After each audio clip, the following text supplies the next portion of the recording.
Très heureuse de vous retrouver, mesdames et messieurs. Bonsoir et bienvenue dans ce flash d'information sur Bamako News TV. Nous ouvrons ce flash d'information par l'actualité nationale.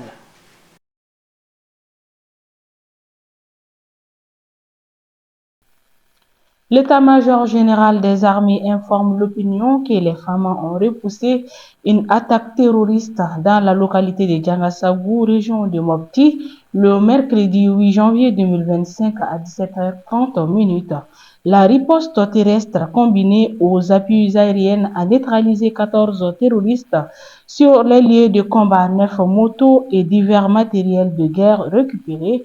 Des frappes aériennes ont détruit une colonne des terroristes en repli à 15 km au sud de la localité. L'état-major général des armées salue la promptitude de la réaction des unités engagées.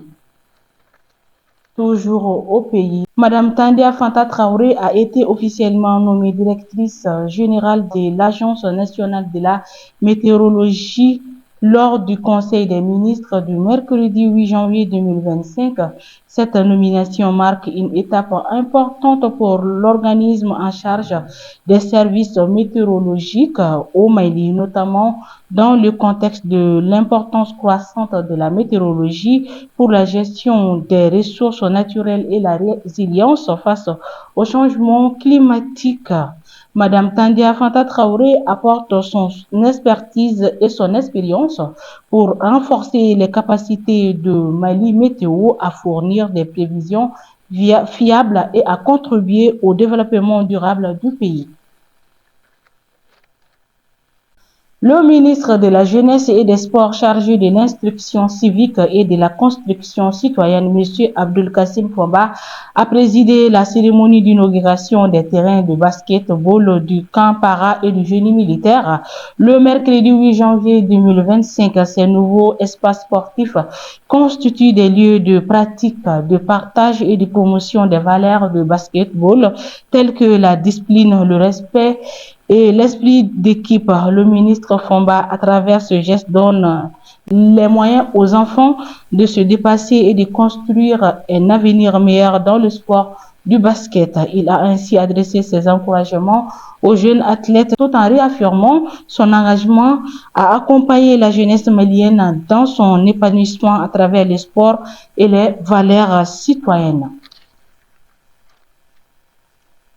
C'est aujourd'hui que s'ouvrent les états généraux du secteur de la culture au Centre international de conférence de Bamako, sous le parrainage du président de la transition, le général d'armée Assimi Goïta. L'événement se déroulera du 9 au 11 janvier 2025 à l'initiative du ministre de l'Artisanat, de la Culture, de l'Industrie hôtelière et du Tourisme, Mahmoud Daffé. L'objectif majeur de cette rencontre nationale est d'ouvrir un débat national inclusif et participatif sur la culture, l'artisanat, le tourisme et l'hôtellerie avec l'ensemble des parties prenantes afin de réaliser un état des lieux de 3 secteurs problématiques, contraintes majeures, conditions de relance, propositions de solutions durables. C'est en vue de ressortir avec des recommandations pertinentes et consensuelles pour le développement du secteur. Lors du dernier Conseil des ministres, le ministre de la Refondation de l'État chargé des relations avec les institutions a annoncé la célébration de la 3e édition de la Journée nationale de la souveraineté retrouvée instituée par le décret numéro 2023-014 PTRM du 13 janvier 2023. Cette journée est commémorée chaque 14 janvier en hommage à la grande mobilisation patriotique du peuple malien pour défendre sa patrie et dénoncer les sanctions illégales et inhumaines imposées par la CEDEAO et l'UEMOA. La célébration de cette 3e édition s'inscrit dans un contexte de consolidation multiple, le recouvrement intégral du territoire national, l'adoption du programme national d'éducation aux valeurs par le gouvernement, le renforcement de la souveraineté énergétique et économique du Mali, ainsi que des initiatives diplomatiques majeures telles que le retrait des pays membres de l'Alliance des États du Sahel de la CEDEAO et la création de la Confédération des États du Sahel.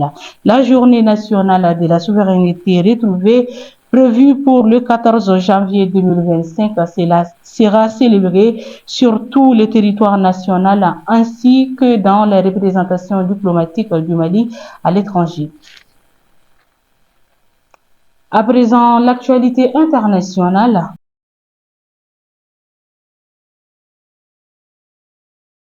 Le Tchad a été secoué par une attaque armée dans la nuit de mercredi à jeudi.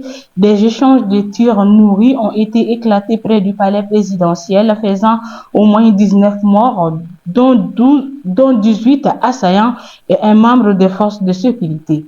Les autorités tchadiennes ont rapidement évoqué une tentative de déstabilisation et assuré que la situation était sous contrôle. Le ministre des Affaires étrangères a précisé qu'un commando lourdement armé avait été neutralisé. Cette tentative d'attentat intervient dans un complexe politique tendu. Le Tchad est en pleine transition politique après les élections législatives, provinciales et communales. De plus, le retrait des forces françaises du pays a créé des tensions et suscité des interrogations sur la stabilité du pays. Le président de la Côte d'Ivoire, Alassane Ouattara, dont l'idée d'une candidature à 4e mandat fait débat sur l'échiquier politique, a déclaré qu'il est en bonne santé et désiré de continuer à servir la Côte d'Ivoire. Le chef de l'État ivoirien et candidat désigné du RHPD pour la prochaine élection présidentielle en Côte d'Ivoire a reçu les vœux du corps diplomatique accrédité en Côte d'Ivoire ce jeudi 9 janvier 2025 au palais de la présidence de la République. Et voilà, mesdames et messieurs, nous sommes au terme de ce flash d'information. Merci à vous de l'avoir suivi. Au plaisir de vous retrouver très prochainement. D'ici là, portez-vous bien.